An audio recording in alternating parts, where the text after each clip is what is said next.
நான் உலர்ந்த திராட்சை. இரத்தச்சோகையை குறைக்க உதவுவேன். செரிமானத்தை சீராக்குவேன். என்னை தினமும் தண்ணீரில் ஊற வைத்து சாப்பிட்டால் உடல் பலமாக இருக்கும். நான் தாமரை விதை. உடலுக்கு நல்ல சக்தி தருவேன். நரம்புகளை பலப்படுத்துவேன். என்னை வேக வைச்சு அல்லது வறுத்து சாப்பிட்டால் உடல் ஆரோக்கியமாக இருக்கும். நான் ஆளி விதை. இதயத்தை பலப்படுத்துவேன். செரிமானத்தை மேம்படுத்துவேன். என்னை பொடியாக அரைத்து தினமும் உணவில் சேர்த்து சாப்பிட்டால் உடல் ஆரோக்கியமாக இருக்கும்.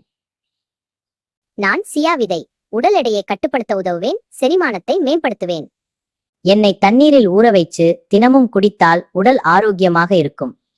நான் சியா விதை. உடல் எடையை கட்டுப்படுத்த உதவுவேன். செரிமானத்தை மேம்படுத்துவேன். என்னை தண்ணீரில் ஊற வைத்து தினமும் குடித்தால் உடல் ஆரோக்கியமாக இருக்கும். நான் வேர்க்கடலை. உடலுக்கு புரதச்சத்து தருவேன். தசைகளை பலப்படுத்துவேன். என்னை தினமும் கொஞ்சம் சாப்பிட்டால் உடல் சக்தியாக இருக்கும்.